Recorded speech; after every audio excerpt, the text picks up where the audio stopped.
Well, it is iconic and historic, but 24 Sussex Drive may never again be the Prime Minister's residence. The mansion has been empty since Stephen Harper left 8 years ago, owing to a long list of problems: mold, mice, ancient electrical wiring. It's in dire need of repairs and security upgrades. But sources are now telling Radio-Canada the federal government is looking instead at other sites in Ottawa to build a brand new official residence. Danielle Leblanc is with us from Ottawa this morning. Danielle, good to see you. Why, first of all, are they looking at moving rather than repairing?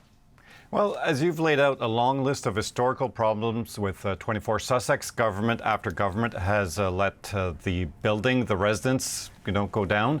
The big issue, though, for security experts is not necessarily the residence, but the land, the site on which it is built. According to these experts, it's too close to the road, Sussex Drive. Lots of cars go there every day. On the other side, it's along the Ottawa River, very visible from afar, also very close to the river, lots of traffic on the river as well. So based on the evolution of threats to political officials like the Prime Minister in 2023, the sense is to reinforce 24 Sussex, to meet those standards, would have to almost create a bunker. You need to protect against drone attacks. We've seen those in the Ukraine war. You need to protect against truck bombs. And, the closer the residence is to the street, the more protection you need. Sniper attacks. So I spoke to two former senior federal officials who feel that 24 Sussex no longer fits the bill. The building is sandwiched between the Ottawa River and Sussex Drive, which is ostensibly mere 50 meters from the residence. So if you consider the current situation with regards to public safety and security threat to our Prime Minister, this location is obviously not appropriate as far as I am concerned. My understanding of it is there's no way to make that site safe at a reasonable cost. It's too close to the road, too close to the river. It doesn't give you the kinds of setbacks and perimeters that you need in 2023.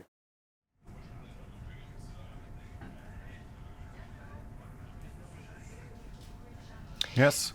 So, Danielle, if not repair for the reasons that were laid out so clearly by those security experts, then what are the sites that you are learning at Radio-Canada? What sites are they looking at for a new residence? Well, the government is looking at other pieces of federal land in the area to where they could build a brand new residence. The main option at this point is called Rockcliffe Park. It's very close to 24 Sussex, still along the Ottawa River. There's a secondary parking lot in the park where, there's plenty of room to build a brand new residence. It's surrounded by woods, so it's less visible from afar. It's further from the main road, and thus less of a need to protect against car bombs or truck bombs, for example. So that site is the favorite amongst security experts in the federal government. There are other options, staying at Rideau Cottage, but then again, that's where the Prime Minister Justin Trudeau lives right now with his children, but it's in the backyard of the Rideau Hall. And, there's lots of people who don't agree with the symbolicism of having the Prime Minister living basically as a renter or in the backyard of the Governor-General, who is the King's representative in Canada.